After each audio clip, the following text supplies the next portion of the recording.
Jammu Kashmir BJP ने आज सकीना इतू जो कि एजुकेशन मिनिस्टर है उसका इस्तीफ़ा मांगा है। जम्मू में एक प्रेस कॉन्फ्रेंस के ज़रिए इस्तीफ़े की मांग की गई है। आखिर क्यों मांगा जा रहा है सकीना इतू का इस्तीफ़ा, इसका रिजिग्नेशन, इस पर बात करने के लिए है मेरे साथ जोरावर सिंह जम्वाल, ये जम्मू कश्मीर बीजेपी के स्पोक्स पर्सन है। न्यूज़ 18 से बात करने के लिए बहुत बहुत शुक्रिया। आज आपने प्रेस कॉन्फ्रेंस की और एजुकेशन मिनिस्टर सकीना इतू का रिजिग्नेशन मांगा, क्यों आप ये मांग कर रहे हैं, क्या हुआ है जिससे आप ये कहते हैं? देखिए ज़मीर जी, आपने अभी देखा कि पिछले कुछ दिनों से जिस तरीके से देश में जैसे हालात बने हुए थे और छात्र छात्राओं की भावनाओं को देखते हुए हमारे माननीय केंद्रीय शिक्षा मंत्री धर्मेंद्र प्रधान जी ने अपना इस्तीफ़ा दिया और नैतिकता के आधार पे दिया। उनका नाम कहीं सरफेस नहीं था। उन्होंने इतने अच्छे रिफॉर्म्स पिछले 5-7 वर्षों में लाए जो पूरे इंडिया में नहीं बल्कि विश्व विख्यात में माने गए। उसके बावजूद देश में ऐसे कुछ लोग छात्र छात्राओं के पीछे खड़े होकर अराजकता का माहौल, एक एनार्की का माहौल फैलाने की कोशिश कर रहे थे। उनको मद्देनज़र देखते कि देश में हालात ख़राब ना हो, माननीय केंद्रीय शिक्षा मंत्री जी ने इस्तीफ़ा दिया। उससे एक कदम आगे जाकर हमारे आदरणीय प्रधानमंत्री नरेंद्र भाई मोदी जी ने एक हाई पावर टास्क फोर्स बनाई ताकि हमारे पूरे हिंदुस्तान का जो युवा है, जो छात्र वर्ग है, उनके भविष्य के साथ कोई खिलवाड़ ना करे, ताकि ऐसा तंत्र हो और मजबूत हो ताकि आने वाले समय में इस तरीके की बातें ना हो। पर मुझे कहीं ना कहीं लगता है कि जम्मू कश्मीर के परिप्रेक्ष्य में बात करें तो यहाँ पर उमर अब्दुल्ला मुख्यमंत्री और नेशनल कॉन्फ्रेंस की सरकार है, ये राष्ट्र के विपरीत चल रही है। एक तरफ ऐसे नए नए स्टेप्स, स्ट्रॉन्ग एक्शंस लिए जा रहे हैं केंद्र से कि हमारे नौजवानों का भविष्य जो है सिक्योर रहे, तो जम्मू कश्मीर में उसके विपरीत ये सरकार चल रही है। आपको ज्ञात होगा लगभग 1-1.25 महीना पहले भारतीय जनता पार्टी ने ही एक किताब जो कि जम्मू कश्मीर की सरकार ने खरीदी थी, वो लाइब्रेरीज तक पहुंच गई थी। उस किताब में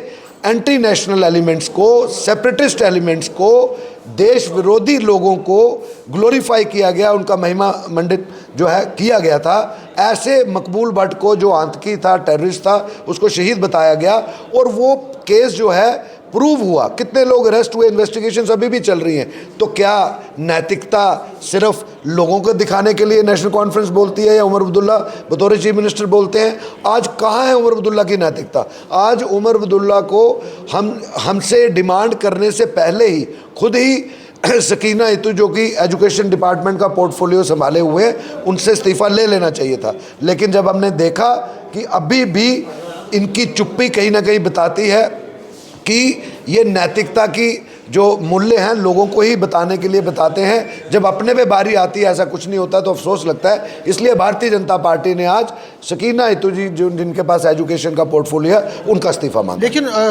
मिनिस्टर कह रही हैं कि हमने जो एक्शन लेनी थी वो ली है, इसमें एक इन्वेस्टिगेशन भी चल रही है, अरेस्ट्स भी कुछ हुए हैं, उसमें बहुत सारी एजेंसीज भी इन्वॉल्व है। तो आप अगर ये काम हो रहा है तो उसके बाद भी आप क्यों ये रिजर्वेशन? हमने कब कहा कि इन्वेस्टिगेशंस नहीं चल रही हैं? हमने कब कहा या देश को नहीं मालूम है कि इन्वेस्टिगेशंस वहाँ पे केंद्र में भी चल रही थी? कितनी धरपकड़ हो रही है, जो भी इन्वॉल्व है जेलों में है। नैतिकता कहीं है कि नहीं है? आप ये बताइए कि इनकी नाक के नीचे उमर अब्दुल्ला की सरकार में ऐसा माहौल जो 2019 से लेके 2026 से पहले तक कंट्रोल किया गया, चाहे वो लॉ एंड ऑर्डर की बात हो, पत्थरबाजी ऑलमोस्ट ज़ीरो लेवल पे लेके आए, किसी लोकल जम्मू कश्मीर के नौजवान ने जो है हथियार नहीं उठाया। ये केंद्र की एक नीति रही।